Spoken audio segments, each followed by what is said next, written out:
both players here are seeded for our grand finals. So we've seen both of them play already on stream, but let's just recap their teams and their accomplishments. Nicholas Morales is going to have that Rain team built around this very stable core of the Pelipper, Basculegion, and our Chowdon. A ton of synergy there to make sure that you're getting those special attack boosts, thanks to something like Electroshot being charged right away, being in the Rain. You've got Swift Swim on Basculegion that is going to make it one of the fastest Pokemon in the format, and you have a ton of other supportive options around that, like the Amoonguss, like the Incineroar, to make sure that your Chowdon is staying around for a long time. Yeah, the main things here, you've got the Dragon Pulse on our Chowdon over Draco Meteor, which is on the standard version often of these compositions. You see the Basculegion with the Water Terra Mystic Water rather than something like Choice Band, so flexibility in switching your moves. Incineroar here still has Flare Blitz despite it being a Rain team, so we saw how much impact that had in the semifinals as well. And then the Maushold, Grass Terra, Wide Lens Technician Population Bomb, but still with enough support with Follow Me, with the taunt here. This is a Pokemon that I would absolutely love to see in the finals because it can not only deal a lot of damage, but also synergizes really nicely with that Archaladon on the team. Would be so cool to see if we could see just Body Press take KO after KO, but it's been amazing to see Nicholas Morales' journey throughout the Baltimore Regional Championships. This is his very first regional and his very first regional final. I think that is incredible to see for a player like Nicholas, and who knows if this is going to be kind of the next chapter in a story to see him take another regional championship title. Yeah, I just love seeing this. The game is so difficult. There's so many amazing players these days, but there are still so many new players that come onto the scene and just dominate right away. So Nicholas, I'm sure he's feeling very happy, very proud, but I'm sure he can also taste the championship. You know, it doesn't feel real until you are sitting there in the finals recognizing I am just one opponent away from taking home the title. But that opponent is going to be so, so tough because it is Paul Chua, 6-time regional champion, international champion just a couple of years ago, and this team has stumped so many tough opponents along the way. The Alolan Ninetales, a Pokemon that makes Paul's team super unique and a team that will be impactful in this matchup without a doubt. You are up against a Rain team, Alolan Ninetales. You've got the Freeze Dry to hit Pelipper, Basculegion, and Amoonguss for super effective damage. Encore, a move that we saw Paul use in the semifinals as well, really, really critically. Paul surrounds this team with just incredible offense. You've got the Dragonite, the Life Orb Garchomp, the Assault Vest Kingambit. Of course, Amoonguss and Incineroar here used to support Amoonguss on both teams so critically, being able to Pollen Puff to heal up its teammates. Yeah, and that maybe just that extra little bit of defense boost might help out this Alolan Ninetales too, as well as being able to just shut off the Rain entirely. I'm excited to see Alolan Ninetales potentially make an appearance in this match, but also, how do you deal with some of these big threats on Nicholas' team? I feel like Paul is almost a bit spoiled for choice when it comes down to what physical attacker he can lean into. I think the Dragonite's been so standout. You also have that Dragon typing to naturally resist a lot of these water type attacks, but you also have the Kingambit's Assault Vest, and I'm looking at something like the Archaladon. You might like to see that on the other side. Archaladon, I think, really scary Pokemon to deal with here, right? So Paul can do a couple things, has, once again, so many accomplishments to his name. They don't fit on this list. Yeah, like this doesn't even cover all the regional titles he has. And yeah, even like the finalist run that he had at NAIC, you know, just back in 2017, I believe. But talking about the matchup here, I think Archaladon itself, such a scary Pokemon to deal with, especially because Paul's using so many physical attackers. And so Paul's going for regional title number 7. What do you do if you're Paul to deal with that Archaladon? Well, you've got some answers. First of all, if you force a Terra onto the Archaladon, it's Terra Grass, so then your Ninetales can hit it for super effective damage with Ice type attacks. Dragonite can Terra Blast into it as well. We're just going to get right into the game, and it's going to be Incineroar, Amoonguss, and Kingambit here gets the Defiant boost. Oh boy, Kingambit would love to receive one of those. It's going to be a +1 now, and it also is going to be threatening a low kick into this Incineroar. Yeah, so no Maushold in this one. There is the threat, of course, of Fake Out plus Sport immediately into the Kingambit slot. This is an Assault Vest Kingambit. It cannot protect right now, and so relatively safe to double into that, but if you're Paul, what you can do is just pivot the Kingambit out, of course, into the Incineroar and the Amoonguss. And so Nicholas decides, I'd rather just split my damage. However, this now puts him at risk of taking a ton of damage from this boosted Kingambit. But because this Dragonite is multi-scale, it is going to get faked out on this turn, and it's also going to break the multi-scale thanks to that fake out damage. Is there a flinch here? It's going to be Iron Head on turn 1. No flinch critically, so Spore does go off into Kingambit. That'll be put to sleep now. Like you said, Rosemary, able to intimidate and flinch the Dragonite and break the multi-scale. Now Amoonguss can switch out, and our Chowdon, I think, is the key piece in this game, so Nicholas now willing to bring it out onto the field. I love that the Incineroar has this opportunity to be able to pivot as well. You've got the parting shot. You can also go on the offense here. We've seen just how much damage this Incineroar can do with Flare Blitz or Knockoff. Knowing that the rain is not present, there's really no way right now to stop this damage. Absolutely.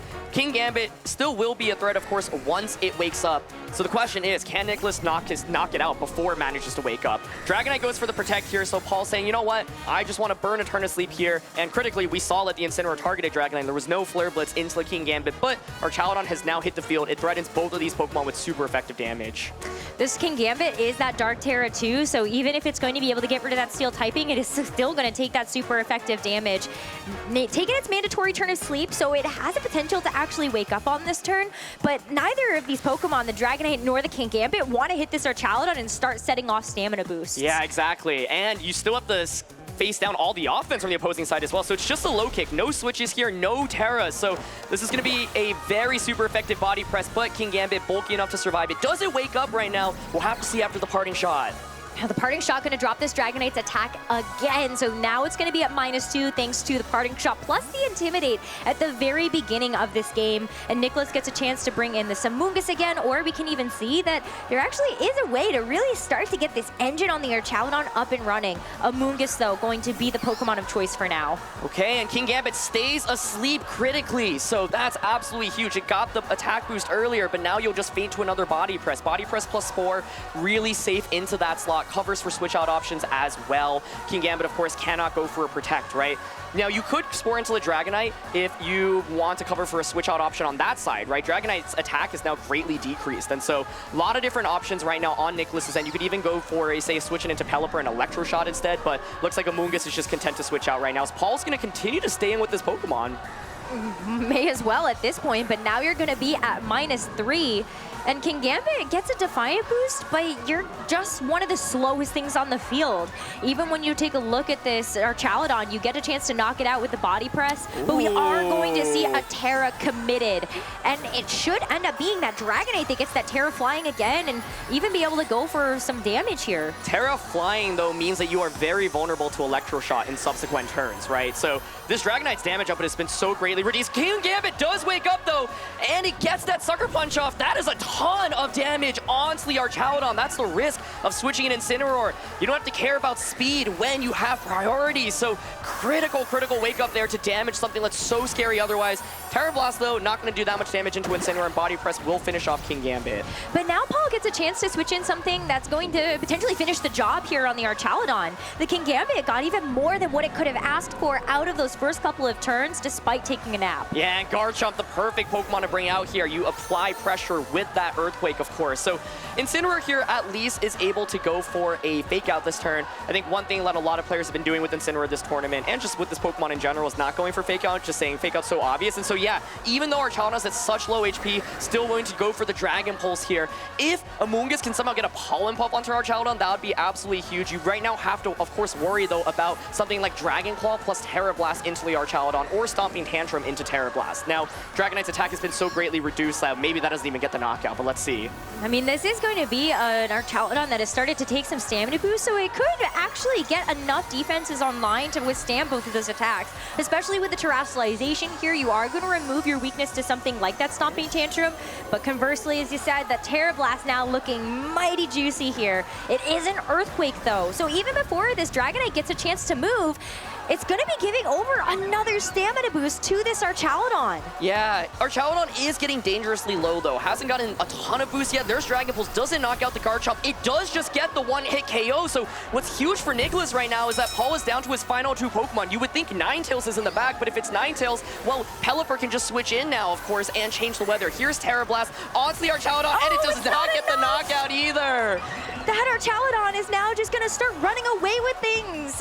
This Dragonite is slower. Maybe you're able to do something like an extreme speed, but even then, you can actually I don't know. This is tough. It's just the Ninetales. Yeah, I think extreme speed plus freeze dry right now is pretty safe, and so if you're Nicholas, you can potentially counter that by obviously making some switches, right? The key thing here is Incineroar, I think, is really, really good in this endgame. Now, Terra was committed, but I think that was absolutely necessary to survive the turn. Looks like Nicholas here actually willing to just attack with both Pokemon, saying, I'm confident in winning the game with my Incineroar and my Pelipper. Amoonguss hangs on with 7 HP. He'll back up, but it will be eating, presumably, a Terra Blast. No switches, though. No switches, but I mean, at this point as well, like, this poor Dragonite is still at -3, and because there's no more Pokemon left for Paul, there's no way to actually get rid of all of those drops. So Amoonguss does actually get fouled here, but you bring Incineroar back in, Dragonite has to eat another Intimidate and a Fake Out. Yeah, this is going to be really close, though, because the Ninetales has Freeze Dry, right? So you can just double up onto the Pelipper for a KO. Oh man, this is really intense. The damage output, obviously, of Flare Blitz is also going to be reduced because you've set up the rain, right? So this turn, you have Fake Out pressure. If you're Paul, you could theoretically double protect both Pokemon. I think Ninetales is actually the big threat right now, right? So you see the Fake Out target into that slot. Pelipper actually trying to just go for the safe Tailwind. No protect on either slot. And Fake Out does do really meaningful damage here. So Ninetales will protect, Pelipper will set up the Tailwind, but Dragonite free to just launch another attack, but its attack status drops so low right now. It's at -4, but Terra Blast is still going to be able to do even just a little bit. Like, Incineroar almost goes down there and at least puts it in range of being able to get knocked out in this next turn. Yeah.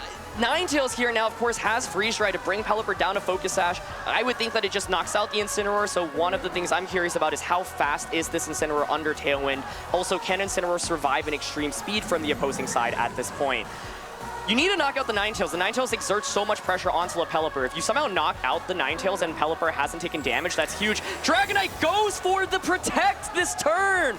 We saw what Nicholas went for. The Weather Ball into the Protect. That is huge because that's going to be a Dragonite that sticks around, and this Freeze Dry to fire back. This Pelipper goes down to its Focus Sash, and that's just going to be extreme speed range now for at least the Pelipper, and it gets frozen in the process. Yeah, I think this turn was just a guessing game, right? As we see knockoff double up into a Dragonite. What Nicholas was predicting was for the Ninetales to protect this turn. The idea is then let me just get damage into a Dragonite. But there was the opportunity, of course, to go for the Weather Ball. Now you can just extreme speed Freeze Dry and the game is just over. Oh, extreme speed into the Pelipper. It is so sad to see that Pelipper frozen in place in the face of this powerful Dragonite and Ninetales and the Freeze Dry.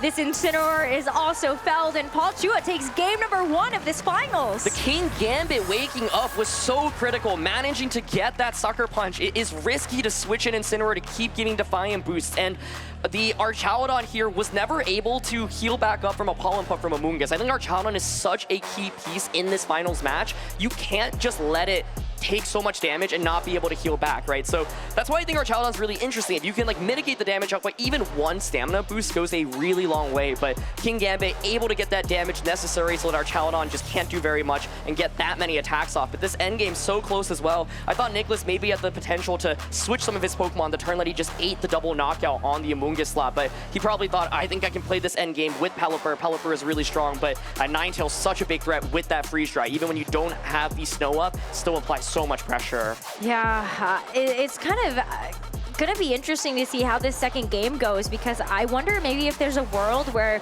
you're okay with the Ninetales coming in. Maybe you're able to use like an Ice-type Weather Ball against something like the Terra Flying Dragonite. I don't know, there's some mind games here. Yeah, to me, I think Archaludon needs to just be protected better into this matchup. So Maushold Archaludon was a lead that I thought is really fascinating, but what you're probably worried about is something like an extreme speed plus Sucker Punch double up into the Maushold immediately just to KO it, because this is the offensive set. But I think Archaludon really just wants to get a couple of defense boosts before it soaks up that much damage, right? You're going into a team that's primarily physical as well, right? And so I think Archaludon basically just needs to be better protected. And here we are. We're just going to go right into game 2. Dragonite and Garchomp this time around, and Maushold has hit the field. Ooh. Ooh, the mouse hold on the field, and there's no redirection available. There is a rage powder for the Amoonguss that maybe could have been able to be a wrench in these plans, but mouse hold Archaludon, it is here, but it is under threat. There's two things on Paul's side that can hit it super effectively. Do we just see the side population bomb get those defense boosts? Looks like Nicholas is going for it. This is so safe to go for right now. This will boost Archaludon's defense so quickly, and we are down. This is exactly what I wanted to see. It's risky going for this lead because you got to be scared about King Gambit Dragonite coming out once again, but Paul tries to adjust, and actually I think Nicholas gets the better end of this, and here we go. Self-population bomb, boom, number 1. Let's see how many times this population bomb can hit. That's going to be a second one, a second stamina boost, and let's see if we can keep them coming. There's number 3. You can hear the crowd cheer the number right now. 4. Give me a 4. Do I have a 5? 5? Come on, Anyone in the crowd? 5. Let's see, can we make it a maximum? Let's go 6. There's the 6th stamina boost. Okay, Mouse, now miss, now miss. Now we don't need any more. Okay, no. That's too many now. We're speeding things up a little bit, you know, and each consecutive hit just does less damage once you hit that. It's max hits there. It's gonna be 10 times. Mousehold, you got a little bit too good eyes on you right now. How much does this do? Let's see. Yeah, not very much. So little with that +6 stamina boost here. And even with the Terra Blast, like, I think you're able to finish the job there on the Mousehold, but it goes into this Archaludon anyway. Such a sad amount of damage as the Dragon Pulse. We saw it's gonna finish off this Garchomp. Oh, but it doesn't actually this time around. Okay, big survival. Must have been a roll, game 1. Yeah, exactly. So big survival there. You do have the population bomb threat here, so of course, if you're Paul, you can extreme speed, finish off Mousehold, and Stomping Tantrum into the Archaludon, but then there's the free switch in into, say, the Amoonguss. So the Archaludon is boosted up now, but the question is, can you get a Pollen Puff onto it? I think that's really critical. Let's see how much this Earthquake does. It actually opts for Earthquake rather than Stomping, which would cover for a switch out. Decent damage, but that was 34 damage, and so Archaludon's still sitting just quite nicely. The Garchomp critically will faint, so that gives Paul Chua a free switch in. Here's the +6 body press, but it is into a multi-skill Dragonite. That does 20%. Yeah, it's, think about the multi-skill now being removed. It would maybe do a little bit more, but as the Amoonguss comes back in, it's going to have the opportunity to redirect away attacks. It's got Rage Powder.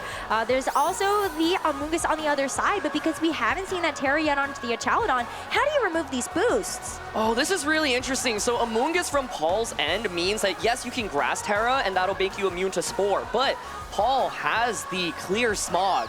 If you get rid of your typing, you will be able to get hit by Clear Smog. Nicholas critically also did not bring the Pelipper into this matchup, so you can't just switch in Pelipper and go for the Electro Shot. His strategy in this game is fully centered around the Archaludon, which I think makes a lot of sense. But the question is, where do you go from here? You can't get put to sleep, but the upside is Paul at least doesn't have that much offensive pressure with this current duo. Intimidate now onto the Dragonite, so you're not only contending with a +6 Archaludon, but you're also contending with a -1 Dragonite into the mix. But it goes for a Protect, so as Archaludon would have loved to be able to hit the body press into the Dragonite, it's not going to be able to do that. And this Amoonguss does get a chance to put this Archaludon to sleep, buying Paul very valuable time. Yeah, that was a turn where Amoonguss could have stayed in and maybe gone for Pollen Puff, but of course Nicholas may be a little bit afraid of eating up the super effective Terra Blast from the opposing side, just wants to get an Intimidate off into Dragonite. So a big question now is, what is Paul's final Pokemon? Amoonguss is switching out. If this is Alolan Ninetales, Blizzard will be very effective here. That is Ninetales hitting the field. That's exactly what you need if your Paul is your final Pokemon. Now we're down to a game of, does Archaludon wake up quickly enough? Terra Blast coming out, just slowly chipping away at the Archaludon. You just need every little bit of damage you can get, even if it's only 8 HP. It's every little bit will start to stack up here as Archaludon takes its mandatory turn to sleep, but with the Flare Blitz into the Alolan Ninetales, it actually does get brought down to its Sash. That defense boost not helping it out this time around. Oh, that is a great Flare Blitz, certainly, because it prevents the Ninetales from, hanging on with a little bit more. This turn is so critical, the route, because you can just double up onto the Archaludon right now. You could go for a Freeze Dry. So yeah, do you ever consider just switching out the Archaludon? It feels so bad to get rid of those boosts. Incineroar, at least right now, does exert a lot of offensive pressure, but can Incineroar plus Amoonguss win the game? It's actually Blizzard instead of Freeze Dry, so I think Archaludon will be able to survive the turn, and it wakes up! It's gonna be the body press into the Dragonite. Still not enough to get the knockout, though. Starting to whittle away at it as the low kick into the Archaludon. Is so light and super effective, but that doesn't doesn't matter. Knockoff comes out and knocks out the Ninetales. The Ninetales has tried so hard, but Paul in the second game is already down to this Dragonite and this Amoonguss, and there's our Chaladon. It has still yet to be taken out of this game. Amoonguss is at full HP, so that definitely feels nice to have to bring in here, but you have this opportunity to just double into it with this Archaladon and Incineroar and take it out. Oh, and the Dragonite protects. We know where Nicholas is targeting, so this, folks, I believe will go to a game 3, +6 body press into Amoonguss. It's not doing that much damage, but that's okay. The whole point of this Archaladon is to survive the physical attacks. Flare Blitz knocks out the Amoonguss, and with 15 HP and a dream, Archaladon will keep Nicholas's hopes of winning this tournament alive. The Mousehold Archaladon Gambit works in this one. I said 15 HP. It's a little bit less than that. It's 12, but it doesn't matter. Every little bit of HP matters on this Pokemon. It really does. Even just in case you had the Terra Ghost to try to get around in extreme speed, but Nicholas has kept himself in this one. First time regional championship, and he's taken a game off of Paul Chua. One more, and he gets a chance to win his first regional ever. The Mousehold was exactly what I wanted to see, and for Nicholas to do that down a game is so scary, right? Because you saw Paul's previous lead. The King Gambit Dragonite lead really scary because of the Sucker Punch plus the extreme speed pressure onto Mousehold immediately. But Garchomp Dragonite, a dream lead here, and Archaladon just soaked up so many attacks in this game. And so now the question is, do you go with Mousehold Archaladon once again if you're Nicholas? If you're Paul, do you adjust to try to beat that, right? Do you go back to the same lead that you went with in game 1? And Nicholas decided to gamble, say, you know what, this is technically a rain team, but I don't actually need Pelipper because Pelipper is so weak into your Ninetales. And I think that was a really smart decision to just fully enable Archaladon in that last match. So how do you actually take it out, though? I mean, the low kick was so sad. We already talked about the weight of our Chaladon, but even just thinking about how many physical attacks it actually takes to whittle this away, it's going to be tough for Paul to find a great way to just take our Chaladon out immediately. Yeah, he went for that Blizzard. I was thinking, you know, like, Blizzard is spread, freeze dry, single target, but the reality is, like, you need to get the Archaladon chipped away a little bit more. I think one interesting tool is you have knockoff if you're Paul, right? So you can get rid of that Assault Vest. Then your Ninetales, of course, will deal considerably more damage. Archaladon doesn't have the strongest base special defense, and so I think that's one approach that Paul can take. The main thing is, do you just try to shut down the lead of Mousehold plus Archaladon? You could go with your own Amoonguss, right? Amoonguss, of course, this is not Safety Goggles Mousehold, so you can go for Follow Me or Rage Powder on Amoonguss to redirect those population bombs immediately. Now, Mousehold could Grass Terra to get around that, but if you Grass Terra, it means that the Archaladon can't Terra. Another approach is to go for the King Gambit Dragonite lead, Sucker Punch, Extreme Speed, like we were talking about earlier. I think that's another way that you can think about playing this one out. So yeah, then the question is, I think Nicholas is probably thinking, well, Paul's definitely going to counter for this lead, so maybe I don't lead it this time around. That is certainly a possibility, but only one way to find out as we enter into this third and final game. Again. It's just a run back of this second game. Ooh, okay, folks, let's see. Let's see. Paul might be thinking, you know what, that last game was so close. If I just got one better attack off into your Archaladon, I would have been fine. But I think, once again, this lead favors Nicholas. 1-1 right now. It all comes down to this game. It's Incineroar Amoonguss once again confirmed in the back. Ooh, okay. Very interesting. Do you just go pop on something else? Yeah, so the idea is let me just try to pick up a knockout maybe onto the Dragonite immediately. Now, this is rough skin Garchomp, right? So you got to be a little bit careful here. But I think Nicholas here saying, well, I don't know, I just don't feel that great about taking all this damage once again with Archaladon. Why don't I just go on the offensive? You have two physical attackers out against me right now. So let's see. Archaladon switches out. This is going to be the Intimidate. So then the question is, does Dragonite go for a Protect right now, or does it just eat up Population Bomb? Oh my goodness. Well, the Intimidate has to come out first before you get a chance to see whether or not this Dragonite does actually go for the Protect. And it's actually just a Terra. That's the Terra first to see if this Dragonite maybe is going to actually go out on the offensive here. Yeah, can it take Population Bomb from Mousehold, though? I really would not expect it to, but let's see. Well, the Mousehold is sometimes the little family that could, and it's going to be going after each of these hits. Whoa. 3, 4, 5, 6, 7, 8, 9. Does it miss? 10 hits! What a start for Nicholas! He knocks out Paul Chua's Dragonite in one hit. Paul now no longer has Terra to play with and is down such a key piece in this matchup. Garchomp here will be able to get the Earthquake off. It's Life Orb, but it is intimidated. It's gonna be a lot of damage, though, still coming out on both Pokemon, but what a start for Nicholas. There's not many Pokemon that are faster than Maushold in this format right now, so it's very safe for you to be able to just keep wailing away at these Pokemon with this Maushold. You see the Ninetales come in, but there's an opportunity here to actually go for Fake Out, but Nicholas also has so many other options, knowing that this Archaludon is still safe in the back. This game is not over by any means, though. Maushold will start this turn off with the Protect. Incineroar, of course, have the ability to click Fake Out. Does not go for a Fake Out. Fake Out Population Bomb here would have been an absolutely huge play, but of course, Nicholas expecting Paul to maybe just protect both of his Pokemon. Oh. Freeze comes out onto the Incineroar. Does that matter, though? Is it just a Dragon Claw or stomping into that slot? It is. Incineroar will faint now. Still a roller coaster of emotions, though, as we follow through the turns of this game number 3. So much has already happened, and it's only been a couple of turns. All right, now you've got the Archaludon to come out. You could bring out Amoonguss. If you bring out the Amoonguss, you could, of course, go for a Spore, but Archaludon now has hit the field. Nicholas had such a strong start to this game, but it's not over yet. There's still an opportunity to go for the Terra, and yes, you're making yourself a little bit more vulnerable, though, to this Ninetale, so I wonder if you still stay the course, make sure that you can actually utilize this Assault Vest. There's no Incineroar yet from Paul, so there's not actually a way to knock it off this Assault Vest, but we do see a switch here from the Garchomp. Okay, Amoonguss is a great Pokemon to switch into to take that Dragon Pulse. We saw what Maushold locked into. Here it is! Population Bomb number 1, number 2, 3. It's doing so much damage! 5, this family of 3, can it do it? Another one! Give me 2 more! Oh my goodness! This Maushold has taken 2 KOs by itself!